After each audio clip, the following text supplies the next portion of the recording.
3.26. So, in the previous shlokas, we saw that Krishna is telling Arjun how to act so that he becomes a role model for the others, other people in general.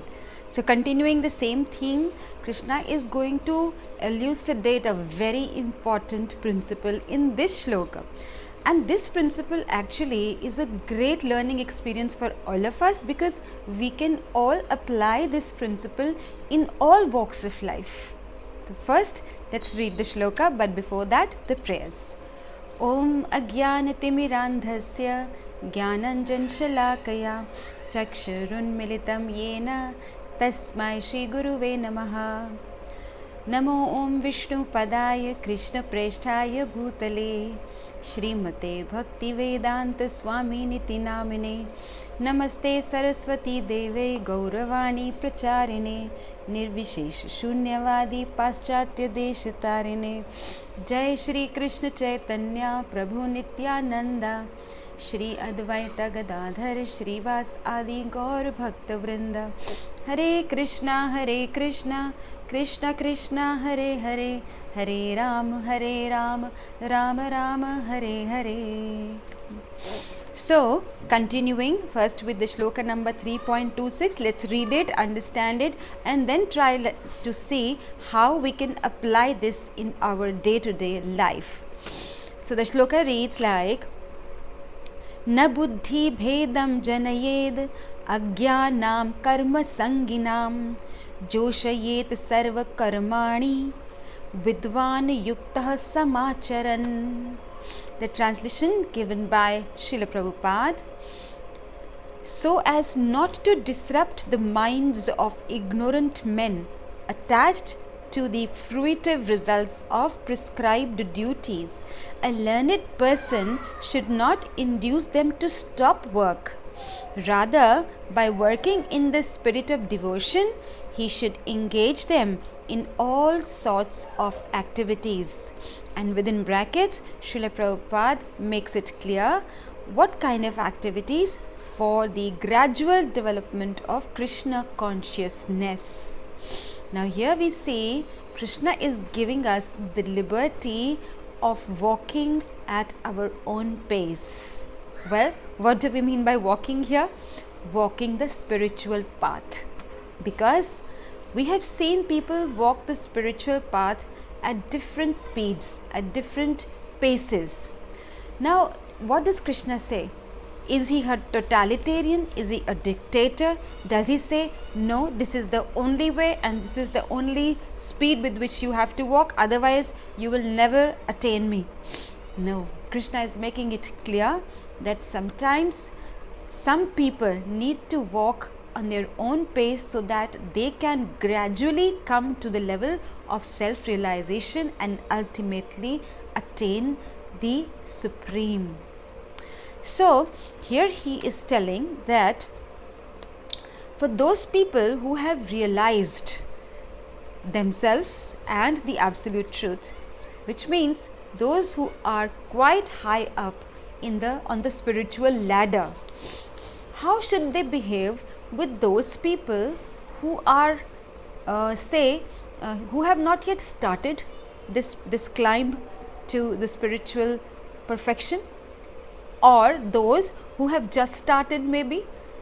So let's try to understand. Let's take an analogy from an everyday walk of life. Who is a good leader? We say a good leader is one who understands the strengths and the weaknesses of his subordinates and allows them to walk their own pace, so that gradually they can learn the skills and the science of working together, and gradually they can lead up to perfection of whatever task is at hand. Similarly, those people who have already realized themselves, who are quite advanced on the spiritual path, how should they act with people who have not yet started or have only just started on this spiritual path? So, Krishna says, for those people whose minds are still attached to the fruits of their action, which means who still want to work because they want to enjoy the fruits of their work. What should the people who are realized say to them? No, this is all wrong, this is all useless, you see, we should never work for results. But what we see is that the jnana or the knowledge is best given to someone who is receptive to it. It is said that if you give advice to someone who is not receptive to the advice, it's no use. Rather, if you try to force your advice on somebody or force something which is quite advanced on somebody who's still on the lower rungs of the ladder, what will happen? That person will become, slightly annoyed with you. That person will become, sort of anti you and would not like to talk to you again because you are not understanding their position. So this is an important principle of empathy that Krishna is elucidating here. By putting ourselves in the shoes of those people who are still attached to the results, what should one do? One should not force them to leave all sort of work by saying, no, all this work is just nothing. Why are you working? What are you working for? If you try to enjoy the fruits of your work, you will never really get there. You will never really get the perfection of life. So rather than asking them to stop all work, it's better that we ask them slowly or we indirectly make them dovetail their activities somehow in Krishna consciousness. Sometimes a person may not be willing to serve Krishna directly because he doesn't understand the main purpose of life is to please Krishna. That's the main perfection of life rather. So for such a person, we can somehow make him act in the service of Krishna indirectly, so that the person gets some sukriti, and then as purification occurs by serving Krishna indirectly, then with a purified heart, such a person will slowly begin to realize the bliss of serving Krishna rather than serving his own senses in sense gratification. So Srila Prabhupada gives us a wonderful purport here. Let's read some parts of the purport and see how we can relate it to our day-to-day life. Now, Srila Prabhupada begins the purport by quoting another verse from Bhagavad Gita 15.15. Vedaishcha sarvair aham eva vedyaha.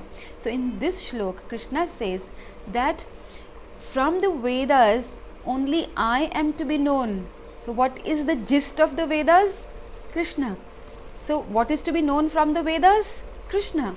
So Krishna says that the end of all Vedic rituals is me only. So all kind of rituals that we perform, which are based on the Vedas, on the Shastras, are basically to step by step purify us, and that is what we call karma kand, as we have been discussing, right?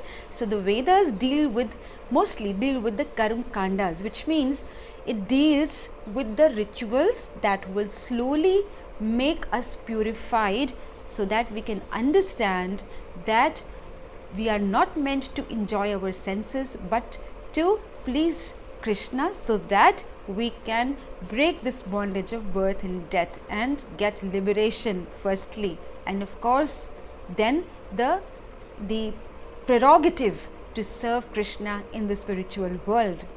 So that is how Srila Prabhupada is explaining that Krishna is the ultimate goal of life, and all sorts of activities which have been given in the Vedas are meant to slowly evolve a person's consciousness, so that the person can start realizing the gist of life. You see, so Srila Prabhupada further says that a realized soul in Krishna consciousness should not disturb others in their activities or understanding, but he should act by showing how the results of all work can be dedicated to the service of Krishna. So, for example, if somebody is very fond of singing, so rather than going and telling them, no, there's no need to sing, this all these songs, all this singing of yours is ultimately of no use if it is just satisfying your own senses. So rather than go all preachy in a very upfront mood, better is that we approach that person who has this talent of singing to ask that person to come and sing for Krishna. So what happens is the person is not disturbed, so when such a person is given all sort of bantering and all sort of forceful advice, that person's mind may become disturbed. That is what is meant by buddhi bhedam. We should not try to buddhi bhedam people, we should not try to disturb their minds. Let them go on in what they are doing, but slowly try to dovetail their activities into serving Krishna. So that slowly by, for example, in this case, by serving Krishna, the talent of serving, the talent of singing, the talent of anything else that one is good at, is slowly purified, and that purifies one's consciousness also. And then one day one will come to realize the beauty, let us say, the all purposefulness of serving Krishna. So Srila Prabhupada further says that learned Krishna conscious person may act in such a way that the ignorant person working for sense gratification may learn how to act and how to behave. So again, Krishna is asking Arjun to be a role model. But how? How should one be a role model? Rather than just go and preach with words, he says best is that you act in that manner. Isn't it said that you preach best with your actions? Your actions speak louder than your words. So if you act in such a way as to employ your own skills, your own activities to serve Krishna, slowly everyone who is watching you in that leadership position will also learn to do that way, and that will be success for them. So although the ignorant man is not to be disturbed in his activities, now Srila Prabhupada is actually clarifying one point here, that those who are completely ignorant of the spiritual truths should not be disturbed, but slowly and gradually dovetailed. But he is also saying that a slightly developed Krishna conscious person may directly be engaged in the service of the Lord. So we should follow that strategy with people who have not yet started, but somebody who has started on to this spiritual path and is cognizant of certain spiritual truths, and his consciousness is little bit more advanced. Such a person can be preached to start using his energies to serve Krishna directly also, right? So Srila Prabhupada is making it very clear what strategy to adopt in both the cases. So for a person who is willing already, because of some maybe karmas of his past, he is willing, he is understanding the importance of spiritual path, for such a person we can ask him to serve Krishna directly, but for the others it has to be indirect preaching. So now Srila Prabhupada further says that for such a person who is a little bit advanced, there is no need to wait for the other Vedic formulas. What does it mean here? Other Vedic formulas means the rituals, the Karm Kand rituals mentioned in the Vedas, to please the Devi Devatas, for example. So Srila Prabhupada says, for somebody is already beginning to understand the spiritual truths, there is no need for that person to first be caught up in those Vedic rituals and Vedic formulas and slowly and gradually proceed. That person can take a quick promotion. That quick promotion is initiation in Krishna consciousness. So that person can be directly made to start on the spiritual path. Now, because direct Krishna consciousness, one can have all the results one would otherwise derive from following one's prescribed duties. Very important statement by Srila Prabhupada here. He says, somebody may ask, if I don't follow the Vedic rituals and if I don't do the karma kand which is written in the Vedas, will I not suffer? Will I not, I will not get the benefits of those rituals, right? But Srila Prabhupada says no. Somebody who is directly serving Krishna in Krishna consciousness will get all those benefits which are to be derived from the Vedic rituals. So don't get that FOMO, fear of missing out. You will not miss out on anything which is there to be achieved from the Vedic formulas that you will not achieve from direct Krishna consciousness. So as we also understood from previous slokas that Krishna is the body and the Devi and Devatas are his limbs. So we can either serve Krishna indirectly by serving the Devi Devatas, or we can serve Krishna directly. So by serving him directly, we will get all those benefits that we serve by serving the demigods. So it's a beautiful shlok that in which Krishna is telling us the principle of empathy, first of all, that if we want anyone to follow the spiritual path, let's first put ourselves in their shoes to understand what is their position, for what is their consciousness. One must preach according to consciousness. So by doing that, we can gradually pull up that person up on the spiritual ladder, And secondly, Krishna is also telling us that for those people who are already realized, can ask people who are starters, to directly serve Krishna. So these are the strategies that Krishna tells us, and we can use these strategies in our day-to-day lives also. Let's understand those people.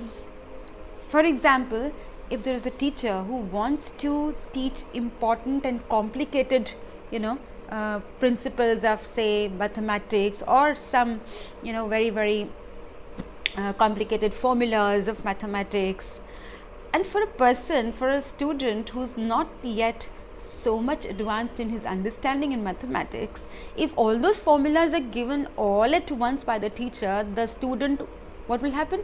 The student will get absolutely flabbergasted, absolutely confused, absolutely bewildered. And you know what that student will say? The student will say, oh, this teacher is not good, he doesn't know how to teach. And I don't think that student will ever come back to the teacher to study further. So a good teacher will only give to the student what the student can receive, slowly but surely. And therefore, by slowly elevating that student in his understanding of mathematics, there will come a day when he can also understand the complex formulas. This is how the principle of teachings, have to be adopted. So from this shloka we have understood how to act in Krishna consciousness in such a way for those people who are not yet there, but who we would like to pull up on the spiritual ladder. With that, let's end up today's session, but please keep chanting Hare Krishna, Krishna Krishna, Hare Hare, Hare Ram, Ram Ram, Hare Hare. Please keep chanting this mantra, because this mantra is the greatest purifier of this age. If we wish to purify our conscience, if we wish to understand the subtle truths that have been given to us by Krishna in all these scriptures, this mantra is so important. As I always say, this is the magic mantra. At least chant this mantra a few times a day, and you will see how